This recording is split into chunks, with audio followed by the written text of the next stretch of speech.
જય શ્રી કૃષ્ણ. તો તમારું સ્વાગત છે મારી ચેનલમાં. અને આજનો વિડીયો છે દરેક મમ્મા માટે જેની બહુ મોટી પ્રોબ્લેમ હોય છે બાળકને નવડાવવું. નોર્મલી બાળકને નવડાવવું એક બહુ મોટી ચેલેન્જિંગ વાત થઈ જતી હોય છે જ્યારે એની ઈચ્છા ના હોય. હવે ખાસ કરીને ઠંડીની મોસમમાં આવા સમયે બાળકને ઉઠવું પણ ગમતું નથી હોતું ને નહાવું પણ ગમતું નથી હોતું. તો આવા સમયે બાળક માટે શું બેસ્ટ કરી શકાય?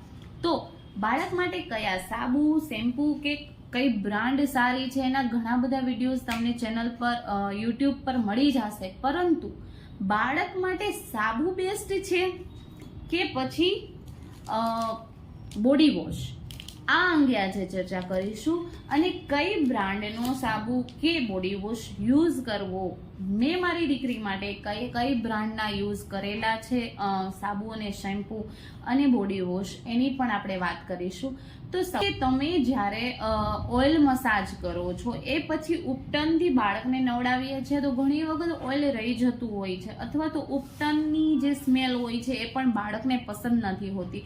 તો બાળક નાનું હોય છે ત્યારે તો એ ઉપટનથી નાઈ લે છે, પણ જેમ જેમ બાળક મોટું થતું જાય એમ તેને ગમતું નથી. અને ઘણી વખત આપણા માટે પણ થોડું એ ડિફિકલ્ટ થઈ જાય છે રેગ્યુલર યુઝમાં. તો આવા સમયે તમે વીકલી મસાજ અને વીકલી ઉપટનનો યુઝ કરી શકો અને રેગ્યુલરમાં બોડી વોશ છે, શેમ્પૂ છે, સાબુનો યુઝ કરી શકો. તો સૌ મસાજ કરીએ ત્યારે એનું બોડી ઓઇલ એબ્ઝોર્વ કરે છે. હવે ફક્ત એના ઉપરના લેયર ઉપર જે એક્સ્ટ્રા ઓઇલ છે અથવા ડસ્ટ છે અથવા તો કાંઈ બી એવી છે ધૂળ છે, બેક્ટેરિયા છે, એ હટાવવા માટે આપણે એને નવડાવીએ છીએ. આપણે કઈ પ્રોસેસ બાળકને ફોલો કરવી જોઈએ નવડાવવા માટે? તો સૌથી પહેલા જો તમે બોડી વોશ યુઝ કરો છો કઈ બ્રાન્ડનું, તો કે ઘણી બધી બ્રાન્ડ અવેલેબલ છે. મેં મારી દીકરી માટે જે બ્રાન્ડ યુઝ કરેલી એની પણ હું ડિટેલ આપીશ. તો જો તમે બોડી વોશ યુઝ કરો છો તો તમે કઈ રીતે કરશો? બાળકને સૌથી પહેલાં તો થોડું એવું પાણી નાખી દો એના બોડી ઉપર. પછી નાના એવા અલગ વાસણમાં, ડોયામાં થોડું પાણી લો અને એમાં લિક્વિડ બોડી વોશ જે છે એ થોડું માત્રામાં નાખો. યાદ રાખજો માત્રા એનું પ્રમાણ બહુ ઓછું હોવું જોઈએ. પછી એ મિક્સ કરી લો અને પછી ધીમે ધીમે એના બોડી પાર્ટ્સ ઉપર લગાવો. બંને એટલું ઝડપથી અને મેક્સિમમ બોડી કવર કરી લો અને બને એટલું બબલ્સ ને ક્રિએટ થઈ જાય એવું લાગે કે ઓકે છે તો 2 થી 5 મિનિટમાં એ લિક્વિડ સોપ પાણીથી ધોઈ નાખો, એનું બોડી ધોઈ નાખો. કેમ કે જેટલી વધુ ટાઈમ તમે રાખશો એમ બોડી એટલું જ પેલું લિક્વિડ એબ્ઝોર્વ કરશે અને એની ડ્રાય સ્કિન થશે. ખાસ કરીને શિયાળામાં ભૂલ થતી હોય છે. અને આમ પણ કોઈ પણ સાબુ કે શેમ્પૂ કેમિકલ ફ્રી હોતા નથી. થોડા યા વધતા પ્રમાણમાં એનો યુઝ થયો જ હોય. તો બને એટલી ટ્રાય કરો કે બાળકના બોડી પર એ વધુ ટાઈમ માટે ના રહે. પાણીથી ધોઈ નાખો અને પછી બાળકને સારા એવા પાણીના ટબ કે બાથ ટબમાં બેસાડો અને એને રમવા દો.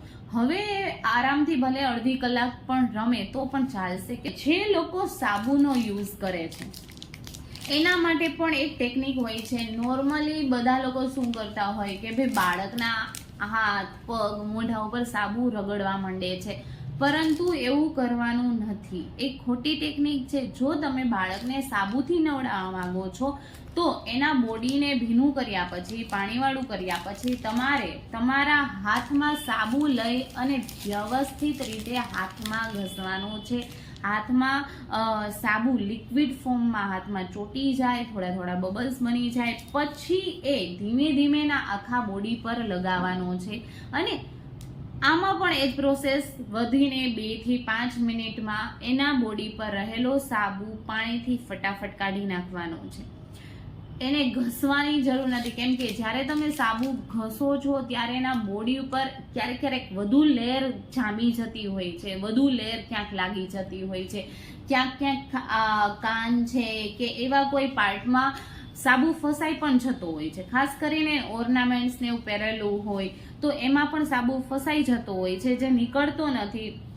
તો આવામાં તમારે ડાયરેક્ટ સાબુ ક્યારે બોડી પર યુઝ કરવાનો નથી. ટ્રાય કરો કે હાથમાં એનો યુઝ થઈ જાય પછી એને કરો, એટલે તમારા હાથથી એને મસાજ પણ થશે અને તમને આઈડિયા પણ રહેશે કે તમે કયા પાર્ટ ઉપર કેટલું પ્રેશર દઈ અને એને સાફ કરવાનું છો. તો ડાયરેક્ટલી બોડી ઉપર ક્યારેય ન લગાવો, કેમ કે જ્યારે તમે પાણી નાખો છો ત્યારે જે એક્સ્ટ્રા ક્યાંક ક્યાંક હોય છે એમને એમ રહી જતું હોય છે અને વિચારો કે તમારા બાળકના બોડી પર એ આખો દિવસ એમ જ ચોટેલું રહેશે, જેમાં તમારું ધ્યાન નથી ગયું. એવા કાન છે કે કોઈ નખ છે એ આંગળાઓની વચ્ચે છે તો ત્યાં એ કોન્સ્ટન્ટ એમને બોડી પર રહેશે, એ કેટલું એના શરીરને નુકસાન કરશે.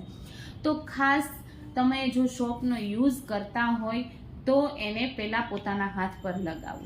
હવે મેં મારા બાળક માટે, મારી દીકરી માટે સોપ પણ યુઝ કર્યું છે, બોડી વોશ પણ યુઝ કર્યું છે ને શેમ્પૂ, અને અલગ અલગ કઈ બ્રાન્ડ. તો મેં નોર્મલી સ્ટાર્ટિંગમાં મેં સેબામેડ અને ચીકુનો યુઝ કરેલો અને ચીકો બ્રાન્ડથી હું સેટિસ્ફાઈડ છું. સારું કામ લાગ્યું. આ સિવાય મેં ડવનું પણ યુઝ કરેલું છે અને મેં બહુ બ્રાન્ડ ટ્રાય નથી કરી, કેમ કે બાળકની સ્કિન ઉપર ખોટી ટ્રાયલ કરવાની જરૂર નથી. મેં ઘણા બધા લોકોને પૂછેલું અને મેક્સિમમ બધાએ મને ચીકો અંગે કીધેલું કે બહુ સારી બ્રાન્ડ છે. સેબામેડ અંગે કીધેલું કે એ પણ બહુ સારી છે. તો હું મેક્સિમમ ટ્રાય કરું છું. શેમ્પૂ હું ચીકુનો યુઝ કરું છું એના વાળ માટે, ને હું રેગ્યુલર શેમ્પૂ નથી કરતી. હું ટ્રાય કરું છું 3-4 દિવસે હેર વોશ કરું. બને ત્યાં સુધી એના હું માથામાં તેલ રાખવાની કોશિશ કરું છું, કેમ કે એકદમ સિલ્કી ને સોફ્ટ પતલા એવા એના હેર છે. તો તેલ હશે તો એ ડસ્ટથી, સનલાઇટથી બધાથી એને પ્રોટેક્શન મળશે. તો તમે બોડી વોશ યુઝ કરો કે સાબુ યુઝ કરો, મેઇન અગત્યનું છે કે તમે જ્યારે એને નવડાવો છો એ પ્રોપર નીકળી જાઓ જોઈએ. અને ત્યાં સુધી હું પણ તમને કહીશ કે બોડી વોશ યુઝ કરો. બાળક નાનું હોય તો એ ઇક્વલી પાણીમાં ભળી જશે અને તમને લગાવવામાં પણ સહેલું રહેશે. અને ઘણી વખત એકદમ હલાવાથી બબલ્સ થાય છે તો બાળકોને રમવામાં પણ એન્જોય કરે છે અને ખૂબ મજા આવે છે. તો એક બાજુ બબલ્સ સાથે રમતા હશે અને તમે એ જ લિક્વિડથી એને નવડાવી પણ લેશો. આખો સ્ટાર્ટિંગમાં ન્યૂબોર્ન હોય ત્યારે તો લિક્વિડ સોપ જ યુઝ કરજો, જેથી કોઈ એક વ્યક્તિ બાળકને તેડેલું હોય ત્યારે બીજી વ્યક્તિ ઇઝીલી એને નવડાવી શકે. હા, જે જાતે નાવાનું શરૂ કરે છે ત્યારે પણ આપણે સતત ટેન્શન રહેશે કે એને પ્રોપર સાબુ કાઢ્યો કે નહીં. તો એ સમયે પણ જો લિક્વિડ સોપ યુઝ કરેલી હશે, બોડી વોશ યુઝ કરેલું હશે તો એ વધુ પાણી ઢોળશે, એની સાથે નીકળી જશે. તો તમે પણ ખાસ ધ્યાન રાખજો કે બાળકના બોડીની ઉપર ઝાઝો ટાઈમ માટે એક પણ બોડી વોશ હોય કે સોપ હોય એ રહેવા દેવાનું નથી.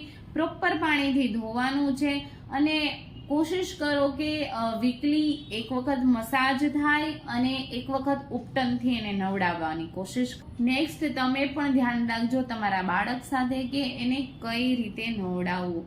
બોડી વોશ યુઝ કરવો કે બોડી સોપ, જે પણ વાપરો પણ પ્રોપર ટેકનિકથી વાપરજો. જય શ્રી કૃષ્ણ.